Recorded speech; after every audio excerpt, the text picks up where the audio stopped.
تو محفل نعت ہوتی ہے تو تلاوتیں کتنی ہوتی ہیں اور نعتیں.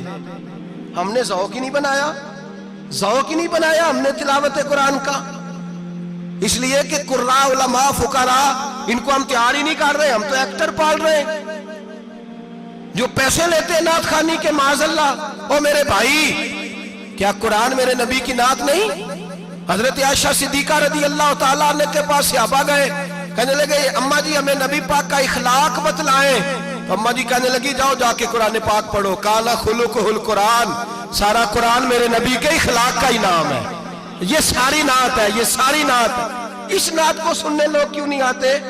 اتنا رش میں اپنے نعت میں اتنا تراویح پہ کیوں نہیں ہوتا؟ اور ملت کا جوان یاد رکھے, بوڑھے تراویحاں پڑھتے ہیں, ضعیف تراویحاں پڑھتے ہیں, گھٹنوں میں درد ہے تراویحاں پڑھتے ہیں, بیمار بوڑھے تراویحاں پڑھتے ہیں. جوان وہاں چوک میں کھڑے. کیا جوانی اس لیے ہے چوکوں میں کھڑا ہوا جائے؟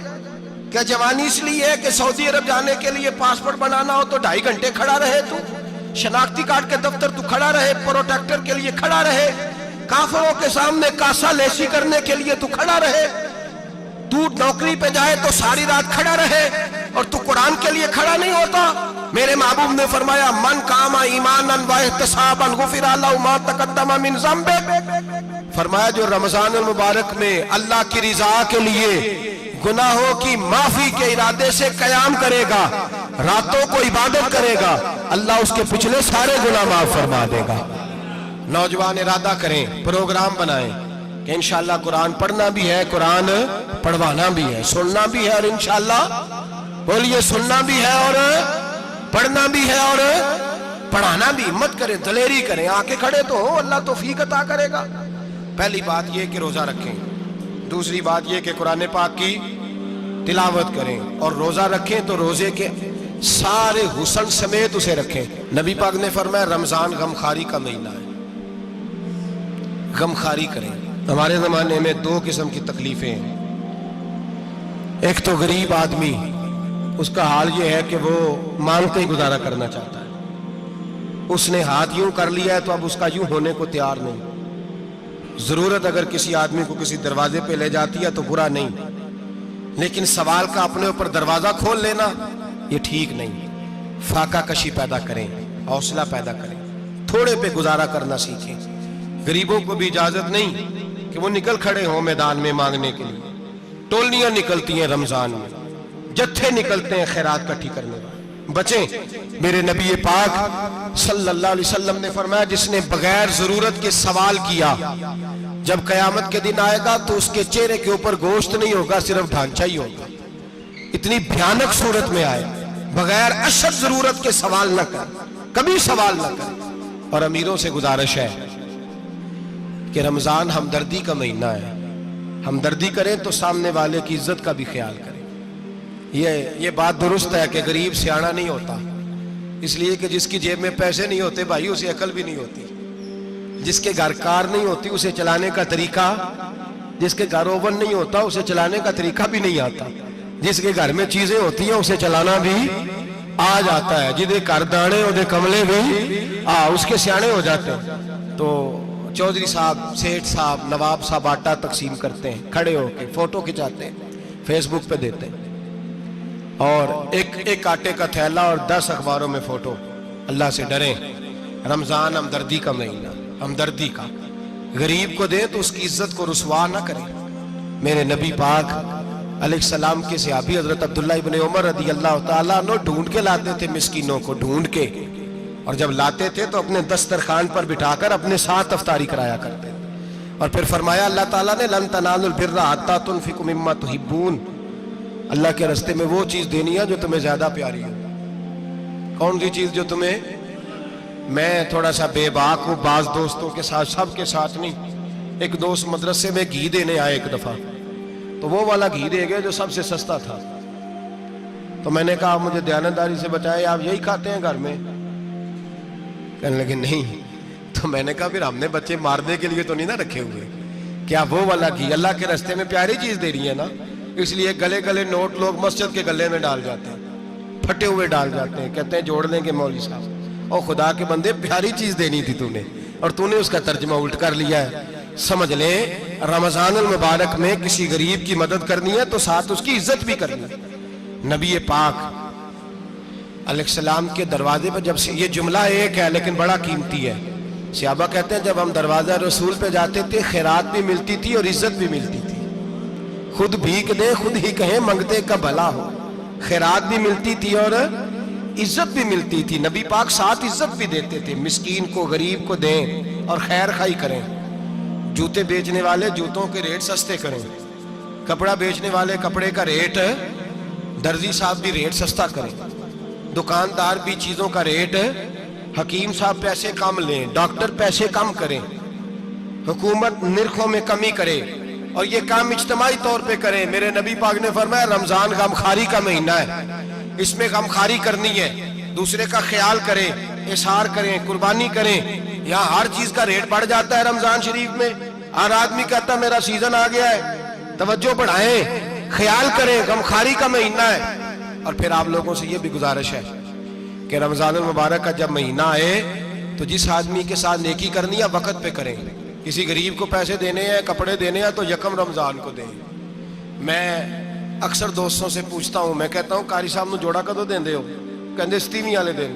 میں کہا مینوں لگ گئی سمجھ، تہاڈی سازش ہے کدھرے سواں کے پاہ نہ لوے، ایویں مولوی چودھری صاحب دے نال دے کپڑے پا لے تے کتے لکھیا ہے اینوں دینا ہے 27۔ تسی دسو 27 والے دن کوئی درزی سی کے دیندا ہے؟ انہوں 3 گنا بھی پیسے دئیے تو کہندہ ہے جیڑے باقی نے انہاں دے نہیں بٹن پہ لگ دے میرے کو کتھوں جوڑا سی کے۔ تو کس دن دیتے ہو قاری صاحب؟ کیا مقصد ہے؟ پہننے کے لیے دے رہے ہو یا اس لیے دے رہے ہو کہ نہ پہن سکے؟ تو بھائی آپ جب کسی کو کوئی چیز دیں گے تو کب دیں گے؟ جب وہ استعمال کر سکے۔ غریب کو لوگ فطرانہ دینے جاتے ہیں عید سے ایک دن پہلے، تو کیا کرے گا اس کا؟ نہ تو کپڑے خرید سکا نہ روٹی لا سکا، بلکہ میرے حضرت صاحب فرماتے ہیں رمضان سے پہلے دے دو، رمضان کی نیت کر کے رمضان سے 1-2 دن پہلے دے دو، اللہ رمضان جتنا ثواب ہی عطا فرمائے گا۔ رمضان سے پہلے دو جس کو کچھ ہے دن، قبل از وقت تیاری کرو۔ اور میرے قبلہ صاحب فرمایا کرتے اپنے کپڑے بعد میں، غریب کے بچوں کے کپڑے پہلے، اپنے گھر کی ضروریات بعد میں، غریبوں کی ضروریات، اس لیے کہ اللہ پاک نے ان کا رزق بھی ہمارے گھر بھیج دیا ہے۔ ہماری ڈیوٹی لگائی ہے کہ تم نے بانٹنا، بانٹنے والے بنو، اور یہ ذہن بنائے کہ پتہ نہیں کس کا حصہ تھا جو اللہ نے میرے گھر بھیجا، یہ ذہن بنا کے بانٹ۔ اور جس کو دینے جائیں، ہاں آپ کو اجازت ہے تھوڑا بہت پتہ کرنے کی، لیکن تھوڑا بہت تفتیش کرنے کی اجازت، بال کی کھال اتارنے کی اجازت۔ میں نے دیکھا ہے لوگ غریبوں کا انٹرویو لیتے ہیں، تیرا تو فلانا کمانے والا نہیں، تیرا تو فلاں بچہ، او بھائی بہت سارے غریب ایسے ہیں، بڑے ہیں جو کمانے کی کوشش کرتے ہیں لیکن ان کا سبب نہیں بنتا۔ ہاں ہے ایسے لوگ جو سعودی عرب چلے گئے ہیں، کہتے ہیں تیرا تو فلاں باہر نہیں گیا، ہے گیا ہے، لیکن سارے سعودی عرب جانے والے بھی مال کمانے کی طاقت نہیں رکھتے، کئی وہاں بھی بیٹھ کے بیچارے قرضوں میں الجھے ہوئے ہیں، وہاں والوں کے ظلم کا شکار ہیں، بہت ساری آزمائشوں میں۔ تو تفتیش کرتا ہے۔ میرے امام شافعی کا ایک جملہ اگر آپ کو یاد رہ گیا تو بات بن جائے گی۔ امام شافعی رحمت اللہ، بلکہ حضرت غوث اعظم جیلانی کے پاس وہ بات آپ کو زیادہ فائدہ دے گی۔ حضرت غوث اعظم جیلانی کو ان کا ایک مرید سمجھانے لگ گیا، کہنے لگا حضرت جی آپ سب کو ہی دیتے رہتے ہیں، ہر بندہ مستحق نہیں ہوتا، ذرا ٹٹول کے دیا کریں۔ تو غوث اعظم جیلانی فرمانے لگے بھائی مجھے تو لگتا ہے تو بھی ان چیزوں کا مستحق نہیں تھا جو اللہ نے تجھے عطا کر دی ہے، پہلے تو بتا تو مستحق تھا، تجھے اپنی حیثیت اوقات کا پتہ ہے جو اللہ نے تجھے دے دی ہے، طاقت تھی، کوالٹی تھی، تیرے اندر وہ صلاحیت تھی، رب نے تو نہیں تیری تفتیش کی کہ تو قابل ہے کہ نہیں، تو اللہ کے بندوں کی تفتیش کرتا پڑتا ہے۔ امام شافعی فرمایا کرتے، امام شافعی فرماتے رب تجھے پرکھ کے نہیں دیتا، ٹٹول کے نہیں دیتا، رسوا کر کے نہیں دیتا، تو غریبوں کے ساتھ یہ سارا ظلم کیوں کرتا ہے؟ بس پتہ چل گیا وہ ضرورت مند ہے تو دے، اس لیے کہ اجر تجھے غریب نے نہیں دینا، اجر اللہ نے دینا ہے، اور اللہ اجر عمل پہ نہیں دیتا، اللہ تو نیت پہ اجر عطا فرماتا ہے۔ تو نیت دیکھ تیری کس طرح کی۔ تو میرے بھائی غریب کو دیں، قبل از وقت دیں۔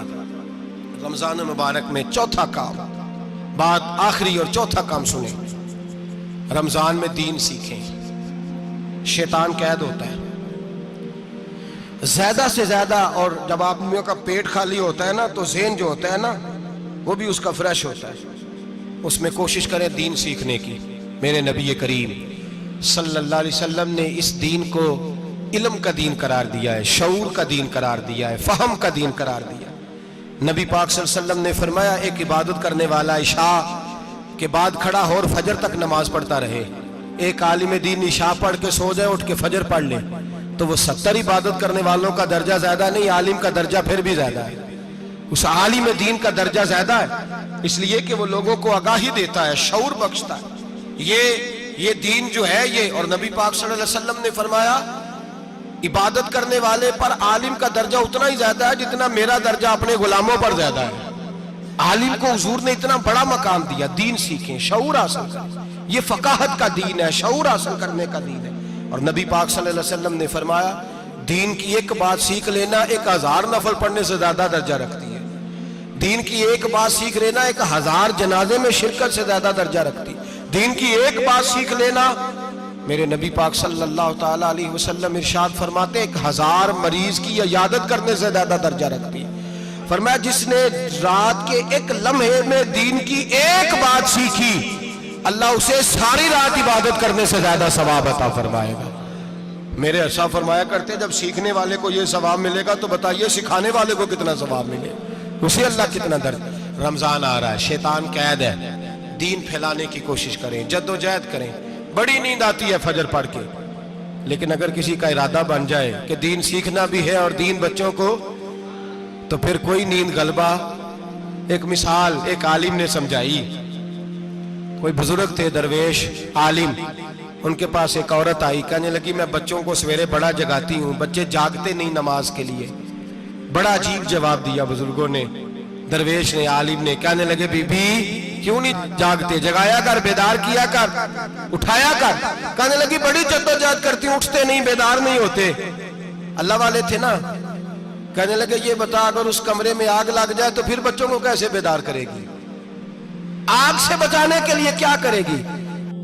پھر تو بالوں سے پکڑ بھی گھسیٹنا پڑا تو گھسیٹ کے کمرے سے لاؤں گی، پھر تو چوٹیں لگتی ہیں تو لگ جائے، پھر میں پرواہ نہیں کروں گی۔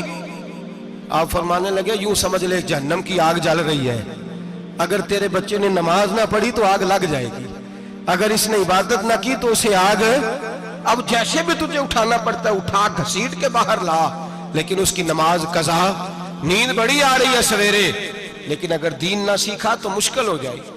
جیسے بھی اپنے آپ کو جگانا چاہیے، ہمت کرنی چاہیے، دلیری کرنی چاہیے۔ ہمیشہ مدحت خیر الانام میں گزرے، دعا ہے یہ عمر درود و سلام میں گزرے۔ آخر دعوانا